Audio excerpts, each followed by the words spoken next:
Hey, welcome back to Backyard Bows. We have another APA. So ever since APA was on my radar, I always keep an eye and an ear out to them because I'm just always so intrigued on what Nabal is going to come up with next. And he's kind of their owner, head engineer, creator, inventor that comes up with all of this technology himself. And I love it. I think everything that he does, I'm just always so intrigued with.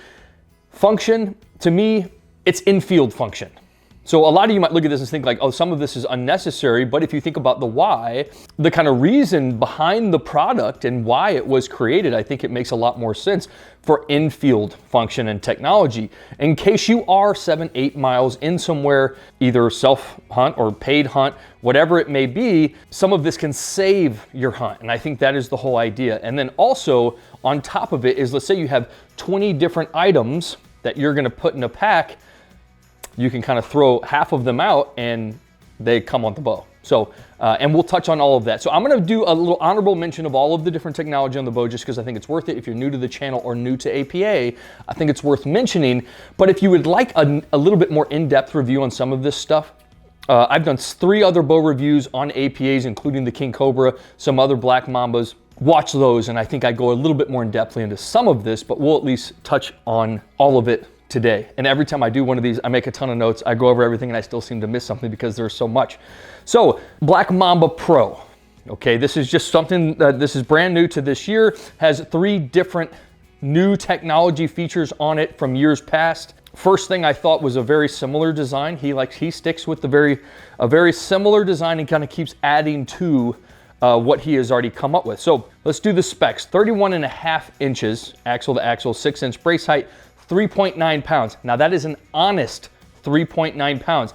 I think this is probably the lightest aluminum riser bow on the market today. It's incredibly light. That factors into the why. You know, hiking in, wanting the lightest bow possible to hike in the farthest amount. You got 40, 50, 60, 70 pound draw weight options. Now that was unique too because usually you see them with the 80, 90, even 100 pound draw weight options, which is something unique to APA, but this one only goes up to 70. And then the cam system, module system goes from 24 out to 30 in 1/2 inch increments with a changeable mod. So, you know, a different mod for each 1/2 inch of draw length. And then on that cam, there's a let off adjustment that you can play with that kind of lets you go from 70 to 80% on the let off. But let's go back to the riser, because to me, when you first look at these bows, the first thing you notice, or the first thing I did, was the riser, the front grip, the shape of the riser, the tool center, all of the cool stuff that goes into the riser, and we'll kind of just go from top to bottom. So starting up here at the top, you got these single limbs, which is also unique to APA. That's something that you saw in the past. Now most companies are rocking those parallel limbs. They just do one single limb. They call them a twin flex limb. So you can tell that there's 2 parts to this that flex that will, in some of the other models, allow them to get up to those 80, 90, 100% draw weight option. Right below the top, you got these fangs. Now this is just an easy, simple way to hang your bow onto either a tree, a bow hanger, something that's easy on and off that allows you to not hang it on the limbs or the cam or something that you don't want altered. I love that. And also, if you're hiking a long ways, easy just to set it up. These things hook on right to a limb of a tree. In the front of them, there's a bored out hole so you can mount a GoPro onto the front of this thing. I love that too. When we start going through this, you'll see the attention to detail in this is incredible. He uses every inch of the bow has some technology packed into it. The riser has a very similar shape to it, but it is also different. They redid the entire riser. It has that signature front grip, which is a handle onto it for you to carry the bow. You're not having to mess or hold your strings, anything else. Your strings, cables, everything face down. You got the grip up, sight nice and protected next to your body. All right, so right below the grip, you have something called a tool center. Really, really cool. The first thing you're gonna see is that rod, okay? So that rod has a dual purpose, which we will touch on that in just a second. But the other part of the tool center is you can tighten a broadhead, adjust a nock, and then there's actually a sharpener for either a broadhead or a field knife. And man, it's just gonna eliminate what you have to bring in, because you know, if you've hunted long enough, you hit that patch of fur, the last thing you wanna do is continue field dressing something with a dull knife. That's an easy way to at least get it a little bit sharp. I did it on a knife that was fairly dull, and it definitely sharpened it. The amount you're able to sharpen it is limited, but sharper is better than nothing. And then you got that rod. So that rod's gonna do a couple things. You can untighten the side of it, it pops right out. That's just where you store it. So there's 2 different functions for the rod. If you put it into this little bored out hole into the riser by the rest, it's gonna allow you to get your center shot. If you're in the field, something happens to your rest, a loose bolt comes undone, something happens where it's adjust, that can be a big problem. This allows you to re-get that center shot. There's also a laser engraved line in the riser that helps you get that knock level. With this rod, you get your center shot, your rest is back to perfect.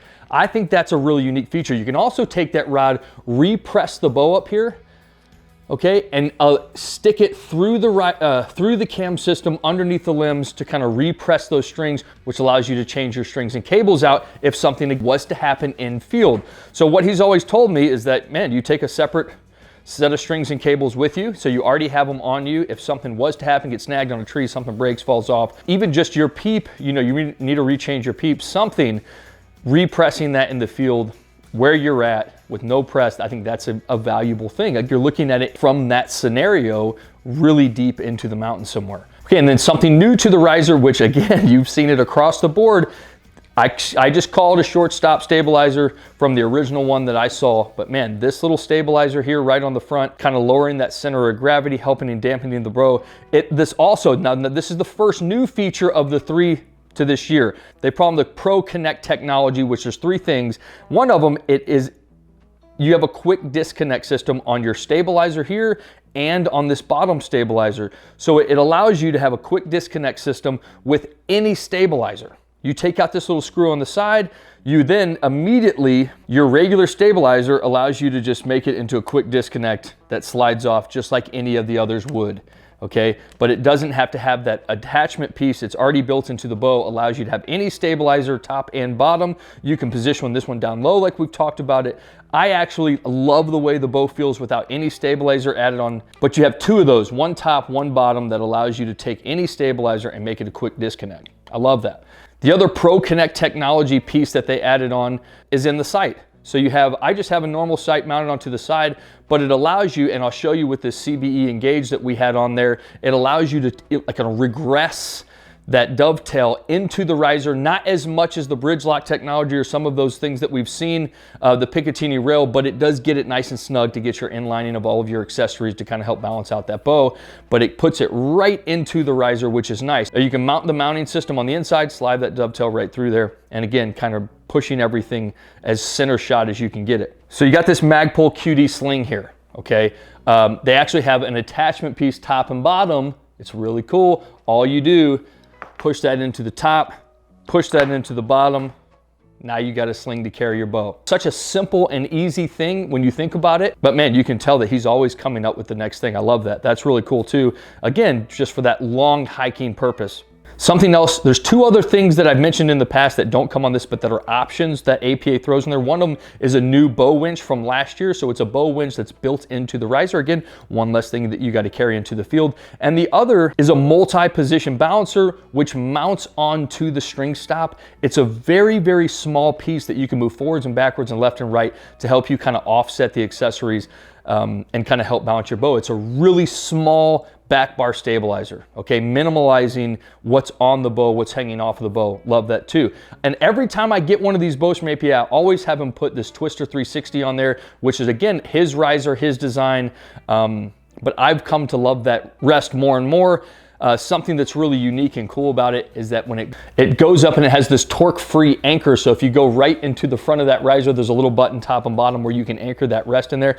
These remind me of a Hamskea rest. It's not on the cables, it's not on one part of the limb. It just makes it for as little torque as possible on the bow. I love these. And then right behind that, which is something else that kind of catches your eye when you're looking at these, is this micro tune system. So very different from the ones we see on Bowtech and Elite. It's gonna make micro adjustments and help you get the timing of your bow correct. So what it's gonna do is if you undo the locking screw and you rotate that, I did a little bit more in depth on this in one of the other reviews, but what it's gonna do is it's gonna pivot your bottom cam forwards or backwards depending on if you tighten it or loosen it. And then something that this doesn't have on it, if you go to the grip, there's 2 bolts on the outside which allows you to adjust the angle at which the grip is. So there's a little piece, and this is unlimited models, but there's a little piece that will rotate inwards and outwards, kind of adjusting the angle at which your grip is. There's nothing on these bows that he doesn't think of. Even on the backside here, there is something called a direct mount sling. So that does your wrist sling right through the riser here, so it doesn't attach onto the stabilizer up front. So these are some wicked cool bows. I love the technology, but in the end, all the technology in the world doesn't matter if a bow doesn't perform. So the most important part today, let's get to shooting. What I'm gonna do is I'm gonna shoot some in here like we do, and then I'm gonna go outside. I don't know what's happening. It's beautiful outside. I think I'm just gonna shoot as much as I can. We have a really pretty day for this one. Something that I've noticed about APA is they like speed, given, you know, they have these really, really high limb options, as well as some crazy speed. So the IBO in this is 360. Somebody like me who is comfort over speed, I don't have a hard time reviewing these. I'm picky with the words I choose because, one, the speeds that I look for are for whitetail. They're not for moose, they're not for grizzly, they're not for elk. Things that might need a little bit more kinetic energy, which I think these backcountry type style bows are made for. So they really have these bumped up. Something else I'm always seem to be on the tail end of the draw length on these bows, okay? So I think the best bow out of all of them that felt to me was the Black Mamba 33 because I'm a 30-inch draw. That one felt night and days compared to some of these more compact bows that get these really high speeds from them. For the new guys, I'm gonna mention every single ½ inch of draw length in less, this bow is going to drastically feel better. So it only gets better from here. Okay, for me, being out here at the 30 inches with the speeds that this gets, with the axle to axle length, I'm all the way at the end. I'm at the harshest possible positioning of this bow, okay? So that's just something I always like to throw in there. So for being a 70-pound bow, 360 IBO, man, I can't wait to see what this gets with the chronograph. That's humming. I mean, that's humming. Okay, so let's go ahead. We'll shoot a couple in here.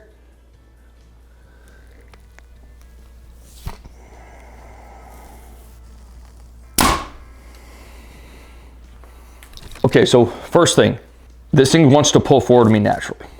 Okay, again, you're getting 360 feet IBO. The back wall to me is strenuous because I'm having to hold it at full draw. Okay, there is not much of a let off, and I think when I played with it at the positioning, it's at 70%.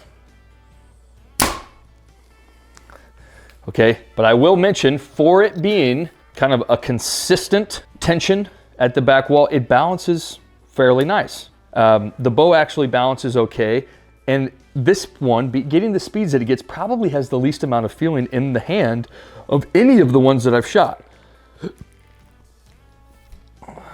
So that has smoothed out a little bit. Again, as I shoot a bow, I can anticipate the draw cycle, the draw force curve, and everything kind of will smooth out a hair, kind of from muscle memory. But the pull is stiff naturally. And again, what are they trying to accomplish? They're trying to accomplish a bow that allows you to stay in field, okay, without disrupting or setting your hunt back, that is going to get speeds and kinetic energy enough to bring down almost any game possible. That's my definition of these bows. I mean, it's honestly, and they're pretty accurate. I have talked to Nabal several times. His IBO speeds are, I mean, they are spot on almost. They are, you know, there's not much inflated about, you know, I know there's always some variance, but, you know, 360 IBO, that's not him stretching it by a lot. I mean, they're either right there or within a couple feet per second of what they're claiming, which is crazy because what they claim is extremely fast.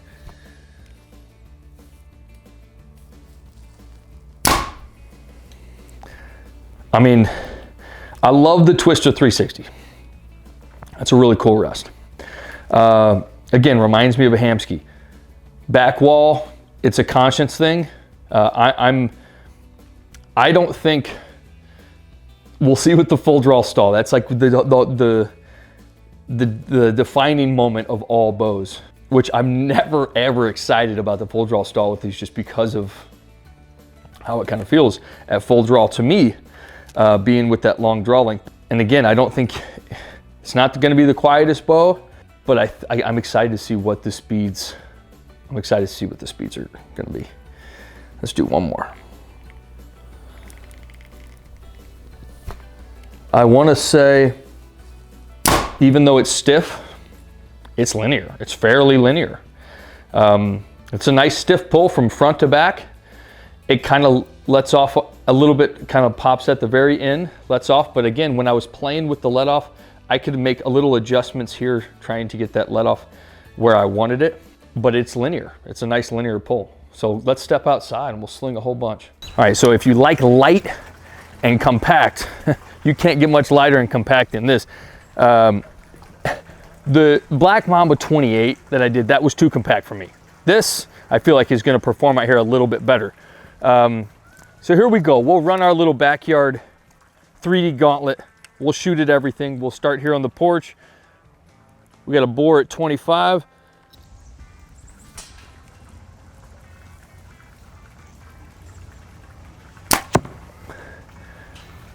I'll tell you what, you got to put some conscious effort into holding this thing back, or at least I do at this draw length. You can tell, you know, this thing will be hard to shoot after like a bicep day, okay? We got bucks at 30.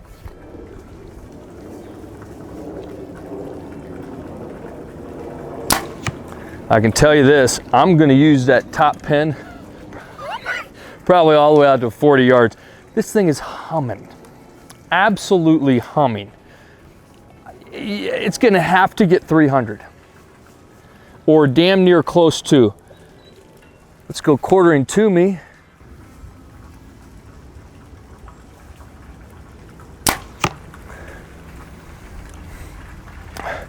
I would say this bow, if you shot these, let's say this was one of your first investment bows and this is the bow you use, man, the more you used it, the more comfortable that feeling would get. It's very foreign to me because, as you know, I'm kind of comfort over speed, so I'm the complete opposite of what I like or prefer or what is familiar to me when shooting a bow. Even though the amount of effort that I'm holding back, I think it'll be exaggerated with the full draw stall, but it still balances nice. It really does. For a shorter axle bow with that much effort into full draw, it balances nice. I think this is one of the better ones that I've shot from APA. Let's go over to the gazebo. We'll shoot some longer shots. So from here, we got 20 yards, which will start with the turkey all the way up to 50 yards. Each one of these targets is 5 yards apart. So we'll climb this little ladder all the way up.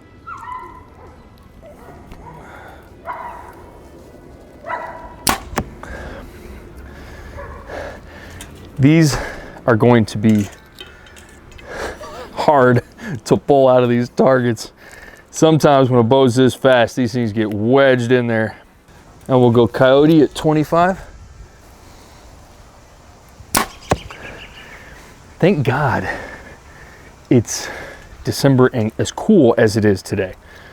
This is not something I'd be able to shoot all day. It'll wear you out, you know? And again, we constantly talk about the sacrifice. For those of you who love speed, where are you sacrificing and how much are you sacrificing and how much are you willing to sacrifice? I'll say that, like, if you're a speed guy and you got a shorter draw, I think this could be a fantastic option. If you're about speed, I mean, you're putting some effort into getting it back and holding it.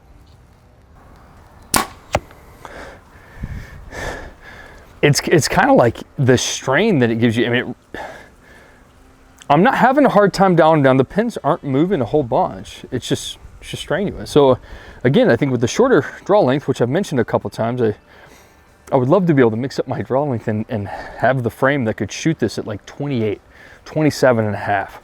I mean, you're getting the most speed you could possibly get for that draw length. But even at 30 inches, which I love, and this is the point I'm gonna make, for a single limb bow that gets these speeds, it's not horrible.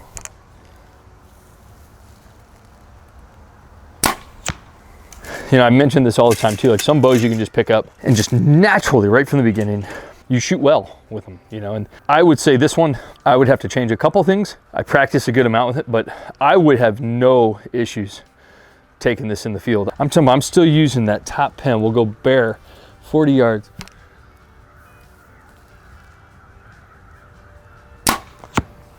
Kind of a high top pen. We'll shoot one more. But these are on a string.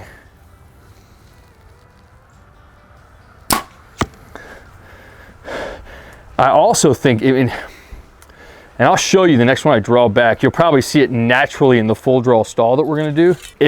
You can feel it pulsating, those cams. So like there's this little give that kind of, you have to, it's like a clicking, you know, they want to roll over on you for sure. So that was something I did with that limb stop, is I kind of tinkered with the limb stop and kind of moved it around to try to find the best feeling at the back wall at my draw length. And I just tried to move it to where I wasn't feeling that pulsating as much. So let's go 1 minute full draw stall, black bear.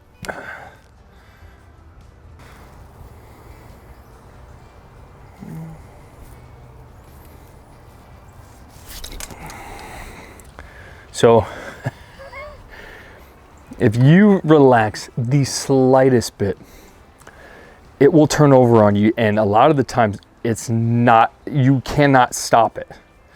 Like these cams are so small, there's so much pressure in them limbs that it's just gonna come. You know, once it starts, it's going. So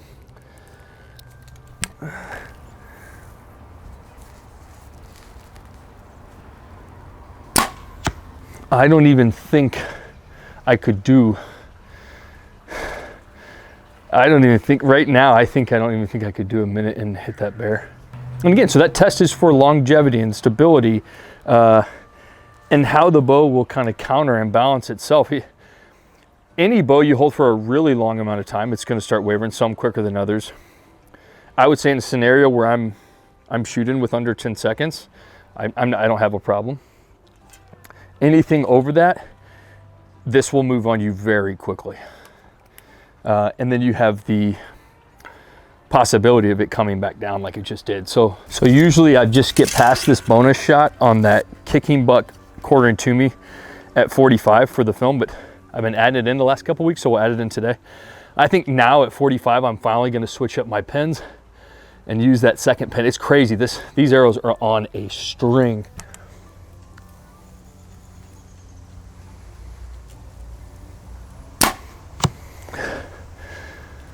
I mean, I'm already a hair, not necessarily gas, but my shoulder's feeling it.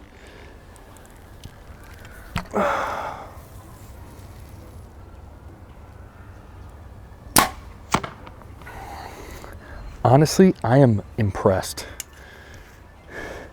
with the flight of the arrows. Now, again, it would take me a second to really dial this thing in. These are first shots here. With a bow like this, it might take a second, okay?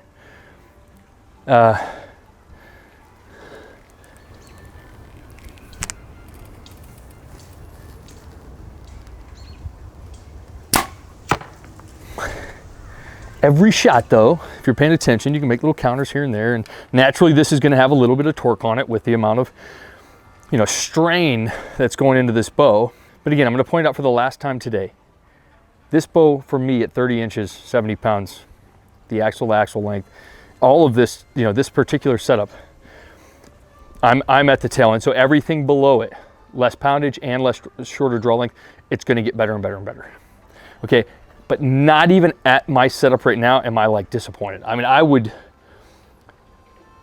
I'd feel comfortable shooting something out to 50 yards, especially if I knew I was gonna put this in the field and I took the time and care that it would take to kind of get really good and comfortable. I mean, that one felt the best. So out of all the APA bows, and again, I've had to test the Black Mamba 33, that's one I should have done the Black Mamba test on, but at the time, I just wasn't familiar with their bows enough to order the right one.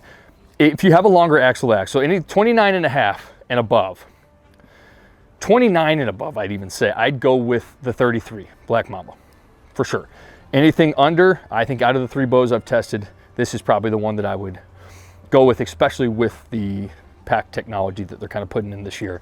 But this one's a shooter. I mean, this, if you can get adjust to a different feeling, this thing is just firing. Let's go see what it gets with the speed. All right, multiple arrow test like we do. We're gonna go with that 300 spine full metal jacket, right at 500 grains.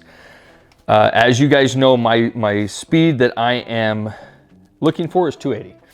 This has to get close to 300. So just from shooting it outside, again, you can tell, you know, what bows are inflated or not just by shooting them a whole bunch, but I think this is gonna get real close to the 300 mark. So that's 295. Again, that's a 500 grain arrow at almost 300 feet per second. That's crazy.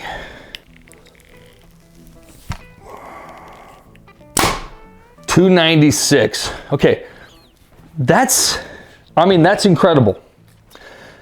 Something else I will point out is I shot this right when I first got it. I brought it into the shop, and they have like one of those really, really nice metal boxes that you shoot through chronographs. Probably one of the most expensive chronographs you can buy. I would assume probably the most accurate, exact same speed. So for all of you who talk shit on my chronograph, one in the store got 295. This one, 295. That's a 9 out of a 10. That is incredible speeds. And again, after shooting this outside, I'm gassed.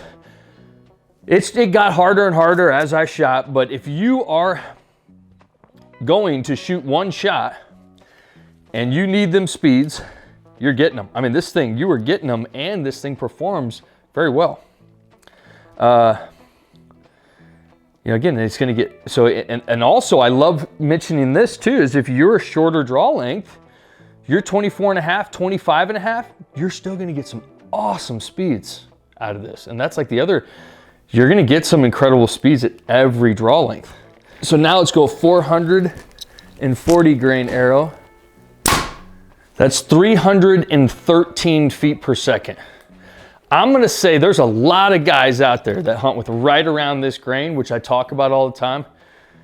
Show me a bow that's gonna get them speeds. There's not many out there. There's just not. So let's go now back to that 300 spine, but I got a brass insert in this one. This one's like 560 grains. This will probably be right at my target speed right here. Yep. 278, so 280, 560 grains, finally meeting my target speed. Everything else is just bonus. I mean, this is humming. And again, I don't even dislike it at the 30 inches. So right at the tail, at the very end of that draw length, I don't even dislike it as much as I had anticipated it just being harsh. I mean, I could shoot this thing held as you saw outside. I shot well with it. So every half-inch draw length down, it's just, you're just gonna get better and better, and it's gonna feel better and better. But I love that they don't, I mean, they give pretty accurate speeds, which I like. So let's turn it around, we'll get a sound test. I am acquiring a silent bag to see if there's any difference. But for now, we'll do it the same way we've been doing it. So we got a monitor up here, decibel reader. There's also a decibel app on my phone, which will kind of keep some of these records for us. But for right now,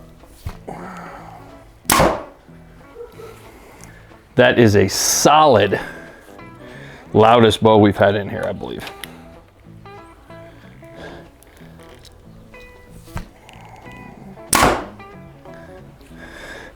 Another thing though, trade-off. Speed and sound. I mean, there has to be a trade-off. I mean, this bow is getting such incredible speeds. Sound will factor in less.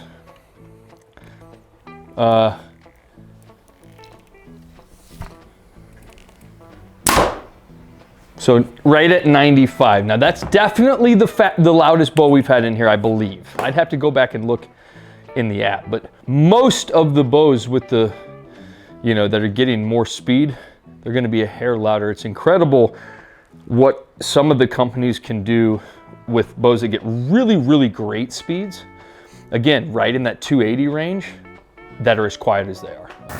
What a day. Who gets to do this?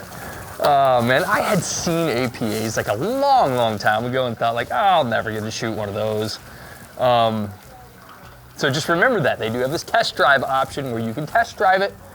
You can have it for a period of time and then you have to make a decision and either pay the balance or return it. But they do that because not a lot of shops are holding their bows, so they want to get their bows out there, and he's confident enough, Nabal is confident enough that if you shoot one, you'll love the features of technology and the way it performs, and you know, he says you won't want to send it back, so he makes that option for all of us, which is cool. But I love their company more and more every time I review one of these bows, solely for just the ingenuity of, you know, just seeing his mind and how it works, and how every single time I talk with him, he has this new idea and invention, and it's so cool to see, from the bow winch to all of the new pro features on this bow this year, and then just the first one I ever put my hands on. I was kind of blown away just getting to have in my hands what he had been creating in his head for years. So really cool, love the features. That was amazing. 295 on a speed test. And to me, that blows me away. I mean, that's 70 pounds. Some of the bows that they get go up to 80, 90 pounds. I mean, they're blowing companies out of the water with speed. You know, so if you're somebody, and each of us have our preferences. When we go into a bow shop, what are we looking for? There are guys out there that solely like speed. Some people have injuries that prevent them from liking anything other than the most comfortable bow possible. Depends on what game you're hunting, where you're hunting, how you're hunting, the position that you're taking most of your shots in. If I was shooting this bow, I'd want 2 feet on the ground. Okay? I wouldn't want to be 18 feet up in the air. To me, that's just my preference. And again, maybe with the 33, that might balance and smooth out for me a little bit more. But this particular bow, I'd want 2 feet on the ground, and I'm fine shooting it. But again, if you're somebody who's looking for the lightest, most compact bow that's going to give you the most speed, for, you know, and that also it has the capabilities of, you know, preventing, you know, losing your hunt, you know, and you just want that reassurance of technology that's going to be that's kind of built into the bow, that field technology. I think this is, you can't beat these. 295 for the speed, that's incredible. I gave it an 8 out of 10 for quality and durability. The quality of these are exceptional. I gave it an 8 for that reason. If I was going to split hairs, I gave it 1 lower. But I honestly, truly think these are worth a 9. I mean, the quality is exceptional. And you can also get a stainless steel option for all of the hardware on this thing. I mean, he has thought of every single thing for every single one of us. I gave it a 9 for the appeal. I love the way these things look. There's a lot going on to them, but man, they are wicked looking bows. I mean, they really are. They catch your eye, they're flashy, the front grip, the fangs. I mean, it's cool what they do. He really is a great designer. Technology, I've given every single one of these bows that I've gotten here a 10. You cannot jam pack more technology into these things. You just can't do it. For a bow to perform like they do and have all this other working parts, it's incredible. Another cool thing, every single one of these bows comes with a game bag. Okay, so you get this game bag to carry out your meat. I thought that was a cool touch. They all come in it as like a sleeve when you pull it out of the box. That's really cool. Another technical feature that I forgot to mention inside is it has multiple different mounting systems for quivers, top and bottom. It will fit and accommodate most of the quivers out there on the market. Technology-wise, you just can't beat it. It's a complete bow, very simple to tune, very simple to set up. If you're somebody who wants to do something yourself, I think APA is a great choice. And then lastly, here's kind of where I gave one of the other ones a 7 for performance, but again, I was taking into consideration the 30-inch draw and the way that it felt to me. It was the 28, so man, you can imagine that bowstring angle and just the amount of torque that went into that bow with me at full draw. It wasn't made for me. With this one, I'm kind of factor that in, that I'm on the tail end of this thing. So anywhere under me, it would probably perform a little bit better. I'm gonna take that into consideration. I'm gonna give it an 8 out of 10, okay? So the performance for a bow that shoots the speeds that this one gets, I would say the balance, stability, draw cycle, all of that is fine, okay? I mean, it's not, again, if we're comparing it to other bows, I could get critical, but again, factoring in other things, factoring in other aspects, that's where I'm coming to the realization that, man, this thing at 27.5, lights out. I mean, show me a bow that shoots faster. I mean, it's incredible. It really is. So it gets a 44 times by 288. Doesn't get to make up any points. So as prices increase, they have too. So it's like $1,700 for these bows. If you wrap all the technology in there, all the features, I think his price increase are right on par with everybody else's. But again, you don't get to make up any points. So 0 makeup points for the bow. I love APA. I love Nabal. Everything about their company, I think, is very unique, something cool to look into. If you want to try one, do the test drive, get it in your hands, test it for yourself. They are wicked fast. I'm telling you, these things are lights out, on fire, okay? Just like all of our videos, I hope you found something helpful in this video for your whole bow buying process. The bow buying process right now, especially if you're new to this, can be overwhelming. Check them out, okay? Check out multiple reviews, watch them, find a couple that you like, find the store that carries them inside, get into a shop, shoot as many as you can, find the one that fits for you. No matter what you're shooting, no matter what your setup is, get your reps in every day. See you next time.